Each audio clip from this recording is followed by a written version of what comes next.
आज महाराष्ट्रामध्ये सगळीकडे महानगरपालिकेच्या निवडणुका चालू आहेत आणि परभणी जिल्ह्यामध्ये एवढी बेकार अवस्था झाली, अक्षरशः हे राजकीय नेत्यांच्या ज्या सभा चालू आहेत तर आमच्या गोरगरीब जी जनता आहे त्यांचा 200 रुपये 300 रुपये रेट लावत आहेत आणि त्यांना सभेला नेत आहे. त्यांची मजबुरी आहे. पण मित्रांनो, आज त्यांना कायमस्वरूपी काम द्यायला कोणी तयार नाही, म्हणून आज त्यांची परिस्थिती बेकार आहे, म्हणून त्यांना जावं लागत आहे. मी त्या जनतेलाही सांगतो, जे 200-300 रुपयावर गेले सभेला त्यांना माझा विरोधच नाही, पण त्यांना मी एक सांगतो, त्यांचे पैसे घ्या, तुम्ही कामाला चालले, त्यांच्या 1 दिवसाच्या 2 दिवसाच्या कामाला चालले, घ्या पैसे, काय अडचण नाही.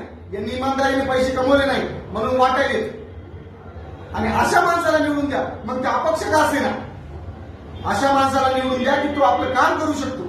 आज या पैशाच्या जीवावर उड्या मारावी. तुम्हाला माहितच नाही महानगरपालिकेतर्फे कोणत्या योजना आहेत, रोजगाराच्या संधी आहेत, तुम्हाला काहीच माहित नाही. आज कोणीतरी सांगतो तुम्हाला हे बटन दाबून यायचं, ते दाबून यायचे. तुम्ही सतत बुद्धीने विचार करा आणि अशा उमेदवाराला निवडून द्या की तो शिक्षित आहे आणि जास्त करून तरुण वर्गाला निवडून द्या. मी प्रभाग क्रमांक 7 मध्ये वंचित बहुजन आघाडीतून एक उमेदवार म्हणून उभा आहे. मला एकदा संधी देऊन बघा. त्या संधीचं 100% सोनं करा. फक्त त्या संधीचं सोनं करण्यासाठी तुमची साथ आवश्यक आहे. एकदा संधी द्या.